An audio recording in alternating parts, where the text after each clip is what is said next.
कहानियों की श्रृंखला में हमारी आज की कहानी है पूस की रात। पूस की रात प्रेमचंद की यथार्थवादी कहानियों में अग्रणी है। 1930 में रचित यह कहानी प्रेमचंद द्वारा आदर्शोन्मुख यथार्थवाद के रास्ते को छोड़कर यथार्थवादी दृष्टिकोण को अपना लेने की घोषणा करती है। यह उस यात्रा की शुरुआत है जो कि 1936 में कफन कहानी में चरम यथार्थ पर जाकर पूर्ण हो जाती है।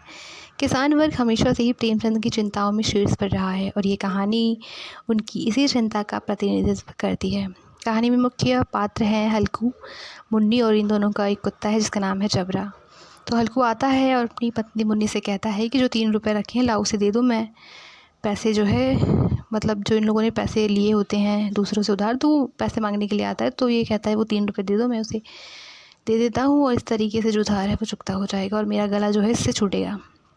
तो मुन्नी मना करती है। वो कहती है कि अगर तुम ये 3 रुपये दे दोगे तो फिर कंबल कैसे खरीदोगे, क्योंकि जाड़ा जो है वो लगातार बढ़ रहा है और ऐसे में तुम्हें ज़रूरत है एक नई कंबल की, क्योंकि पुराना कंबल जो है वो पूरी तरीके से फट चुका है। तो हल्कू कहता है मुन्नी से कि तू क्या चाहती है कि मैं गालियाँ सुनूँ सबसे। तो मुन्नी इस पर कुछ नहीं कहती है और फिर हल्कू से कहता है कि ला करके जो है वो 3 रुपये जो है वो दे दो, मैं दे देता हूँ उसे। तो फिर मुन्नी कहती है कि कंबल कहाँ से लोगे फिर। तो फिर वो कहता है उसके लिए मैं कोई दूसरा रास्ता जो है देख लूँगा, फ़िलहाल तू पैसे दे, मैं इसको दे दूँ यहाँ से विदा करूँ और मेरा गला इससे छूटे। तो फिर मुन्नी गुस्से में जाती है, वो 3 रुपये निकाल करके दे देती है हल्कू को। हल्कू जाता है और ये 3 रुपये वापस कर देता है उसे और घर पर आ जाता है अंदर।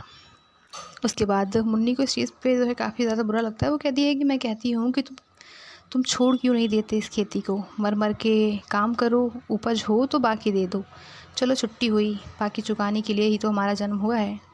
तो इस प्रकार से वो चली जाती है। अब वो रात होती है और हल्कू जो है उसको खेत पर जा कर के रखवाली करनी होती है, जैसा कि आज भी होता है कि जो फसल होती है उसको जो है जानवरों से खतरा होता है, तो उसकी रखवाली के लिए जो किसान होते हैं उन्हें अपने खेतों पर जा कर के जो है रखवाली करनी होती है। तो अब हल्कू जो है खेत में आता है और बैठ जाता है। अब ठंड इतनी ज़्यादा होती है कि वो लगातार प्रयास करता है सोने का, लेकिन उसे नींद आती ही नहीं है, क्योंकि इतनी ठंड होती है कि उसकी नींद जो है वो पूरी तरीके से जा चुकी होती है। अब वो जो है लगातार करवटें बदलता है लेकिन उसे नींद आती नहीं है। और फिर जब वो थोड़ा सा प्रयास करता भी है तो जो उसका कुत्ता होता है जबरा, वो नीचे बैठकर कू कू कर रहा होता है, क्योंकि उसको भी जो है ठंड लग रही होती है। तो वो उठता है और उससे कहता है कि कल से मत आना मेरे साथ, नहीं तो ठंडे हो जाओगे, यही तो मज़ा है खेती का। और फिर आगे कहता है कि यहाँ एक से एक भगवान ऐसे पड़े हैं जिनके पास जाड़ा जाए तो गर्मी से घबरा कर भागें। मोटे मोटे गद्दे, लिहाफ, कंबल, मजाल है कि जाड़ा का गुजर हो जाए।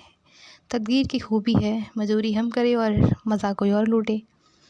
और फिर उसके बाद वो लेट जाता है, लेकिन जो जबरा है उसकी कुहू बंद नहीं होती है। लेकिन कुछ देर बाद फिर वो शांत हो जाता है। वो समझ जाता है कि शायद उसकी इस कुहू की वजह से जो है मालिक को नींद नहीं आ रही है, तो वो शांत हो जाता है। और उसके बाद जो हल्कू है प्रयास करता है सोने का, पर उसे नींद आती नहीं है और फिर वो एकदम से उठकर बैठ जाता है और फिर जाता है जबरा के पास, उसकी ठंडी पीठ पर जो है अपना हाथ फैलाने लगता है।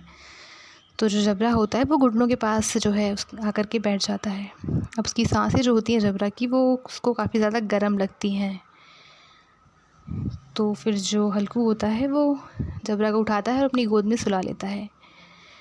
और फिर इस पर प्रेमचंद लिखते हैं कि कुत्ते की देह से जाने कैसे दुर्गंध आ रही थी, पर वह उसे अपनी गोद में चिमटाए हुए ऐसे सुख का अनुभव कर रहा था कि इधर महीनों से उसे ऐसा सुख नहीं मिला था। इस अनोखी मैत्री ने जैसे उसकी आत्मा के सब द्वार खोल दिए थे और उसका एक एक अणु प्रकाश में चमक रहा था। और उसके बाद जो है कुछ जानवरों की आवाज़ आती है और एकदम से जो जबरा है वो उठ कर के उन जानवरों की तरफ भागता है। और फिर इधर हल्कू जो है वो आराम से लेटा रहता है, प्रयास करता है सोने का, पर इधर उधर करवटें बदलने के बाद भी उसको आखिरकार नींद नहीं आती है। और फिर वो उठकर बैठ जाता है और फिर अपने जो घुटने होते हैं उससे अपने मतलब घुटनों के बीच में अपना सर छुपा लेता है और फिर बैठ जाता है। लेकिन कई प्रयास करने के बाद भी जो है उसको नींद नहीं आती है। और फिर वो सोचता है कि ऐसे तो रात नहीं कटने वाली है, तो फिर कोई और इंतज़ाम करना पड़ेगा। तो फिर वो सोचता है कि आसपास के जो पत्तियां हैं पेड़ों की गिरी हुई हैं, सूखी हुई हैं, उन्हें लेकर आए और जलाकर थोड़ी सी जो है अपने शरीर को गर्मी दे। तो फिर वो जाता है, आसपास की जो पत्तियां हैं उन्हें बटोर कर लेकर आता है और आग लगाता है, मतलब जो पत्तियां हैं उन्हें जलाता है और सेकने के लिए बैठ जाता है अपने आप को। और फिर ज़बरा से कहता है कि अब तो ठंड नहीं लग रही है ना। तो ज़बरा जो है वो कूँ करके जवाब देता है, मतलब हामी भर रहा होता है एक तरीके से, वो हाँ कहता है। और इस तरीके से वो जब हाथ सेकने लगते हैं उसके बाद पत्तियाँ जो है जल करके मतलब पूरी जल जाती हैं, और अब केवल जो है थोड़ी बहुत जो है आग नीचे अंदर बची हुई होती है। तो फिर हल्कू जो है वहीं पर अपनी चादर ओढ़ करके बैठ जाता है। उसके बाद फिर से जानवरों की आवाज़ आती है, जैसे जानवर जो है उसके खेत में घुस आए हैं, पर हल्कू की हिम्मत नहीं होती है कि वो उठ कर जाए और जाकर कुछ देखे। लेकिन जो ज़बरा होता है वो भागता हुआ जाता है और लगातार भौंक रहा होता है उन जानवरों के ऊपर।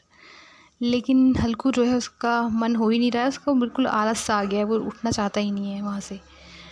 फिर काफ़ी ज़्यादा जब आवाज़ आती है तो फिर वो मुश्किल से प्रयास करके 1-2 कदम जाता है, लेकिन फिर उससे आगे उससे जो है चला ही नहीं जाता है। उसको लगता है कि इतनी ठंड में कैसे वो जाएगा आगे। वापस आकर वहीं पे बैठ जाता है, उड़-बिड़ कर बैठ जाता है। और जो ज़बरा होता है वो लगातार उन जानवरों के ऊपर भौंक रहा होता है। और इस प्रकार से बैठे-बैठे जो है हल्कू को वहीं पर नींद आ जाती है और वो सो जाता है। और फिर सुबह हो जाती है और मुन्नी जो है उसके पास आकर के खड़ी होती है और उसको जगाती हुई कहती है कि अब उठो भी, क्या सोते ही रहोगे? ऐसा भी क्या सोना कि जिसकी वजह से जो है कि पूरा का पूरा खेत ही चौपट हो गया। तो हल्कू जो है एकदम से चौंक कर उठता है और फिर कहता है, क्या तुम खेत से होकर आ रही हो?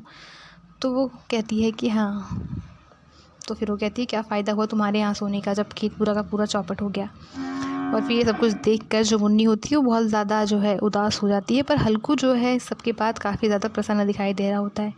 मुन्नी जो है वो चिंतित स्वर में कहती है कि अब मजदूरी करके मालगुजारी भरनी पड़ेगी। तो हल्कू जो है वो प्रसन्न मुख से कहता है कि रात की ठंड में यहाँ सोना तो ना पड़ेगा। इस प्रकार से इस बिंदु पर जो कहानी है उसका अंत होता है। तो ये जो पूस की रात है इसकी मूल समस्या गरीबी की है, बाकी समस्याएं गरीबी के दुष्चक्र में जुड़ कर के सामने आती हैं। जो किसान जो पूरे सामाजिक जीवन का आधार है उसके पास इतनी भी ताकत नहीं है कि कड़कती सर्दी से बचने के लिए कंबल खरीद सके, और दूसरी ओर एक ऐसा वर्ग है जिसके पास संसाधनों की इतनी अधिकता है कि उन्हें खर्च भी नहीं कर सकता है। अर्थव्यवस्था की इसी फूहड़ता पर यह कहानी व्यंग करती है।